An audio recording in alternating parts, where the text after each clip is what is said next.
결혼 전부터 시댁과 여러 가지 마찰이 있어 스트레스를 많이 받아왔습니다. 그래도 결혼식을 올리고 난 후 잘 지내보자. 서로 얼굴 붉히지 말고 지내자. 하는 결론을 내고 그럭저럭 관계를 유지하고 있었습니다. 그러다가 이번 설 명절 때 다시 사이가 안 좋아졌어요. 제가 1월 초에 갑자기 허리가 아파 걷지도 서지도 앉지도 못하고 계속 누워만 있었습니다. 정말 너무 아팠거든요.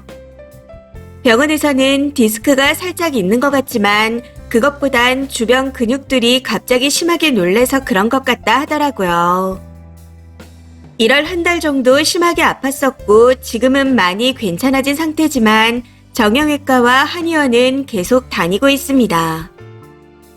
참고로 결혼 후 계속 맞벌이를 하고 있고 집안일 대부분을 혼자 다 하고 있습니다. 아무튼 명절이 다가올 때쯤 그런 상태였기에 명절 1, 2주 전에 시어머니와 통화를 하며 지금 허리가 많이 안 좋아서 명절에 못 갈 것 같아요. 이번에만 남편 혼자 가야겠어요. 갑자기 너무 아파서 저도 어떻게 해야 할지 모르겠어요. 어떻게든 가려고 했는데 도저히 안 될 것 같아요. 정말 죄송해요. 이런 식으로 2-3번 정도 말씀드렸습니다.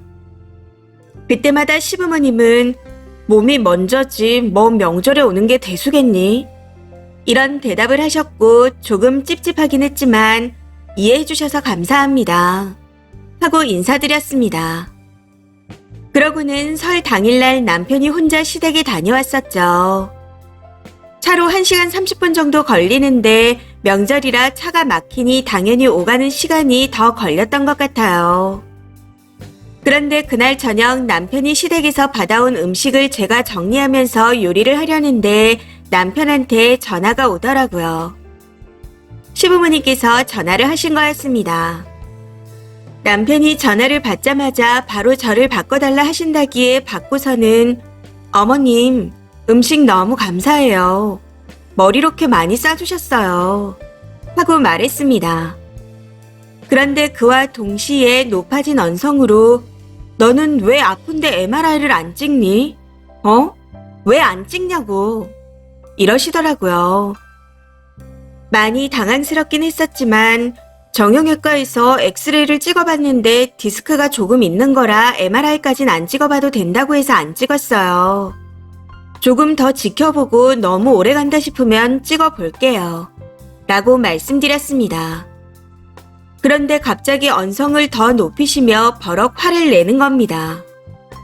얼마나 깜짝 놀랐는지 심장이 두근거리고 아무 생각도 안 들더라고요. 그런데 제가 아무 말 못하고 어버버 하고 있으니 허리가 얼마나 아픈지 모르겠는데 너 때문에 식구들한테 망신당했어. 너가 안 와서 내가 얼마나 창피했는 줄 알아? 너네가 오면 세뱃돈이랑 반찬 싸주려고 준비해놨는데 너가 안 와서 아무것도 못 줬잖아.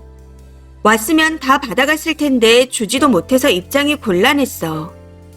친인척 다 보는데 땡땡이 혼자 와서 어찌나 민망하던지 알기나 하냐? 혹시 결혼 전부터 허리가 아팠던 거야? 그리고 너네 1년 정도 살다가 애기 낳는다고 하지 않았어? 하는 등 온갖 이야기를 다 꺼내며 역정을 내시는 겁니다. 설 전에 몇 차례나 못 간다고 다 말씀드렸고 괜찮다는 답변도 들었는데 갑자기 전화해서 화내며 저런 말씀들을 하시니 너무 황당해서 할 말을 잃었던 것 같습니다. 그날 결국 그 때문에 남편과도 대판 싸우게 되었고요. 참고로 말씀드리자면 1년 정도 살다가 아기를 낳겠다는 말은 단 한 번도 한 적이 없었습니다. 아무튼 그러고는 이틀 뒤가 일요일이었는데 저는 자고 있어 몰랐지만 아침 8시 전에 남편한테 또 전화가 왔었답니다. 지금 너네 집에 갈 거다. 그때 반찬 못 준 거 가져다 주겠다. 하고 말씀하셨다네요. 남편이 그 말을 듣고 지금 갑자기 그러면 어떡해요. 땡땡이도 아프고 집 청소도 안 돼 있어서 엉망이니 다음에 오세요. 라고 말했더니 또 버럭 화를 내며 전화를 끊었다 하더라고요. 그러고는 그날 오후 남편이 시부모님과 다시 통화를 했는데 도대체 왜 그렇게 뭐라고 하시는지 모르겠어요. 이런 이야기를 나누다가 또 한바탕 난리가 났습니다.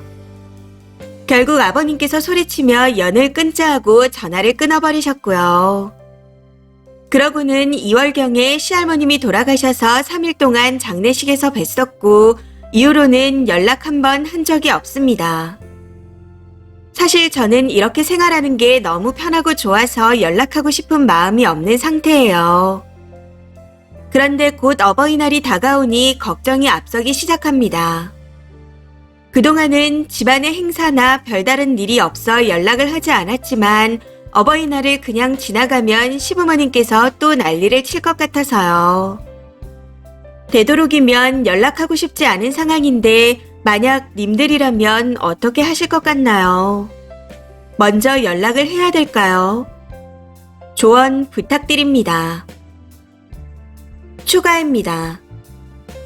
댓글 주신 분들 모두 감사드립니다. 하나하나 다 읽어봤어요. 제가 주변에 물어볼 사람이 없어서 글을 올려봤는데 본인 일처럼 조언해주셔서 감사드립니다. 덕분에 답답했던 마음이 정리가 된 것 같습니다. 그리고 오해가 있으신 것 같아 말씀드리자면 허리가 아파서 10년 이상 고생한 게 아니라 1월 한 달 동안 아팠던 겁니다.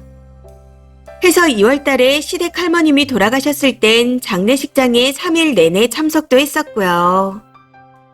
제가 오래 서 있는 일을 안 해봤었는데 결혼하고 하던 일을 그만두고 잠깐 오래 서 있는 일을 했더니 갑자기 근육에 무리가 가서 심하게 아팠던 거였습니다.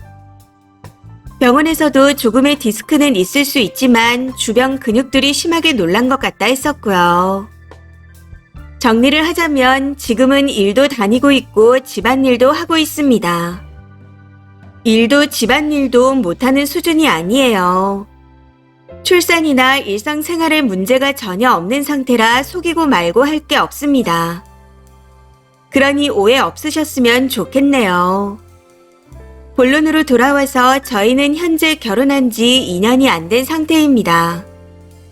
그런데 그 사이에 정말 많은 트러블이 생겼던 것 같아요.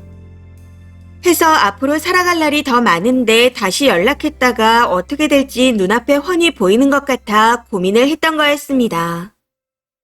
그래도 남편을 낳아주신 부모님이라는 생각에 무시하기가 좀 그렇더라고요. 그런데 댓글들을 읽고 나니 이제는 마음 편히 제 인생을 살 수 있을 것 같습니다. 시부모님께서 또 언제 연락하셔서 제 속을 뒤집어 놓을진 모르겠지만요. 만약 그런 일이 생긴다면 저도 할 말 다 하고 제대로 끊어내야겠습니다. 앞으로는 저도 제 자신을 더 귀하게 여겨야겠어요. 마지막으로 조언 주신 모든 분들께 다시 한번 감사드립니다. 댓글입니다. 첫 번째. 아파서 못 간다는데 무슨 체면 타령입니까? 나를 낳아준 부모도 저렇게 말하면 절연할 마당에 피 한 방울 안 섞인 남을 왜 신경 써요? 어버이날이 뭔데요? 나를 낳아준 부모님께 감사드리는 날인데 시부모가 나를 낳고 길러주신 건 아니잖아요. 그냥 대차게 무시하세요. 설설 기지 말고요. 두 번째. 아주 연병을 떨고 있네요. 지네가 뭔데 남의 집 자식한테 악마 같은 짓을 권리 있냥 하고 있대요. 저도 비슷한 경우였는데 저는 남편한테 이혼한다고 뒤집어 엎어버렸습니다. 그래서인지 이제 지네 부모 볼 일 없다고 시부모랑 연을 끊어버렸고요. 저는 중간에 경조사가 아직 없었는데 안 갈 겁니다. 어버이날이요. 키워주신 부모님만 챙기세요. 명절요. 가서 뭐 하시게요? 절대 가지 마세요. 세 번째.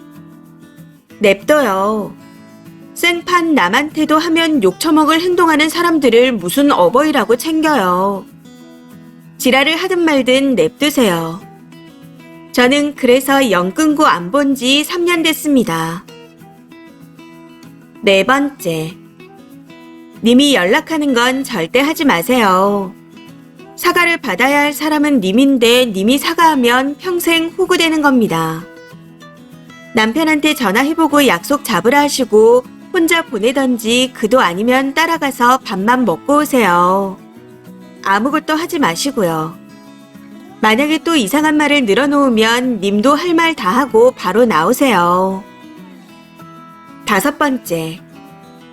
친인척들 보기 민망했나 보네요.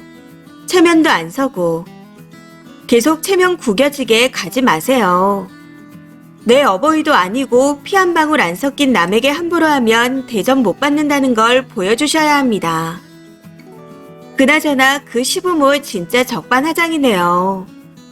본인들이 잘못해놓고 연을 끊자니. 연 끊으면 본인들이 아쉽지 며느리가 아쉽나? 6번째. 어버이날은 낳고 길러주신 수고에 감사드리는 날이니 남편이 챙기면 됩니다. 님한테 계속 함부로 굴면 녹음하고 친정에도 말씀드려요. 보아하니 방문하려는 것도 아픈 걸 걱정하는 게 아니라 음식 핑계를 대고 꾀병인지 확인하고 며느리 잡들이 하려고 한 것 같은데. 혹시라도 혼자 있을 때 찾아오면 절대 집안에 들이지 마세요. 무슨 일이 일어날지 모릅니다. 이번 사연은 여기까지입니다. 시청해주셔서 감사합니다.